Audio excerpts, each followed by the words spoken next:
Your gut is your second brain.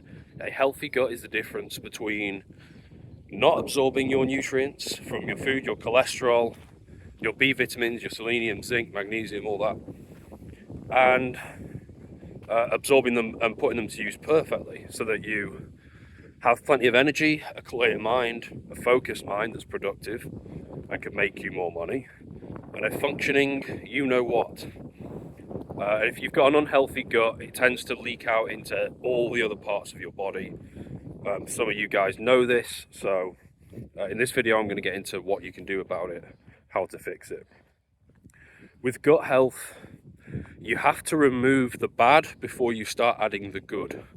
It doesn't make any sense to be taking probiotic supplements whilst still drinking Coke Zero or something, Coke bottles, or loads of wheat, or eating processed foods, or whatever it is that's messing your gut up. You have to remove the bad before adding the good. In some cases, some guys develop intolerance to things like eggs and dairy. If that's you, you might want to cut those out for a few weeks until your gut is back up to neutral.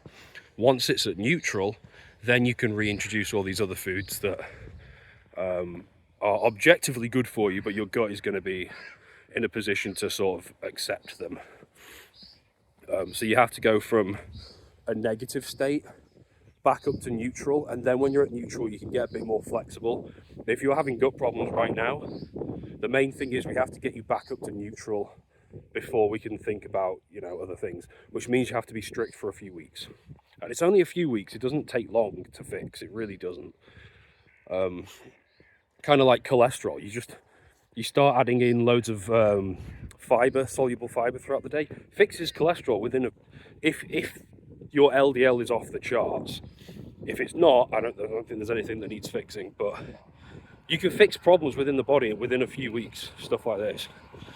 But with gut health, there's things like probiotics, which I've kind of mentioned, and prebiotics, which are gonna make your gut work better, your body works better. You're far more likely to have high testosterone, high DHT, things like that. You're going to stop losing so much DHT in the gut, is one potential example. But yeah, and you're just going to absorb the food better, the nutrients. Really important topic. Some guys are low on a million different vitamins and minerals despite eating red meat, and it's because their gut health sucks. But anyway,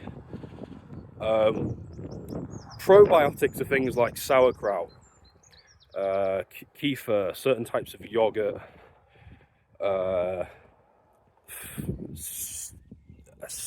not asparagus, sorry, ignore that. They're the main ones that I would always put into a meal plan.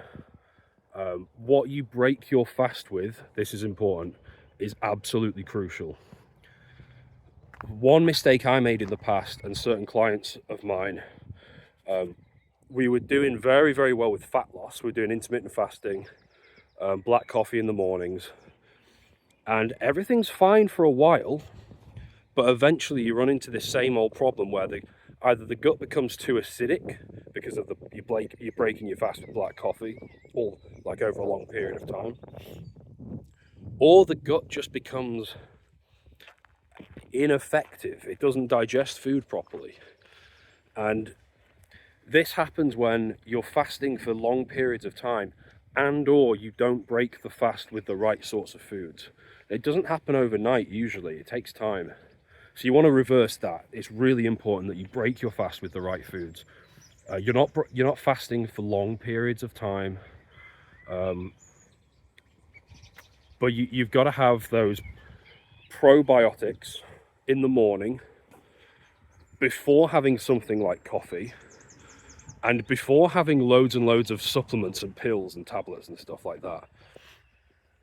You want the gut to get off to the best start possible every morning. So for me, it was sauerkraut every day. Doesn't taste good, don't care.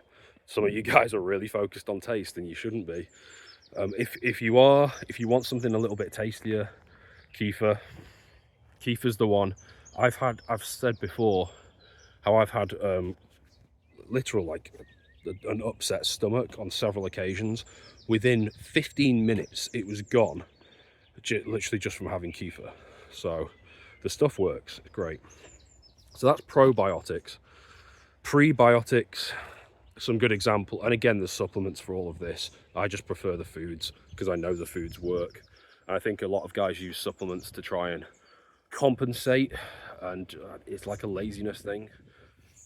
So I always advocate getting the foods because I think it builds the right habits. Prebiotics include things like garlic, onion. So raw garlic and raw onion aren't just for luteinizing hormone, follicle stimulating hormone, and antioxidants for lower inflammation. They're also good for your gut health as well. So many benefits, it's ridiculous. So there's those two. Asparagus, leeks, some bananas potentially. So there's those sorts of foods that are very, very useful. And in the Primal Gut meal plan that is now part of the testosterone squad, if you're not in the testosterone squad, it might be a good time to join. There's a load of extra freebies in there now. Those foods are very much a part of that meal plan for a very good reason. If you have them right before the main meal in the evening, that will help a lot.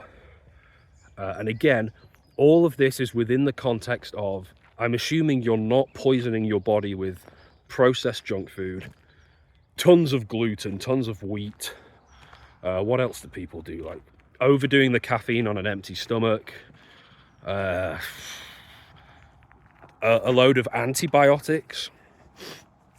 There's a bunch of other stuff people do. I just can't remember off the top of my head. Maybe I can do another video on it. Gut health mistakes to avoid. But, oh, why are there so many cars? Go away. But yeah, that'll be another video for another time.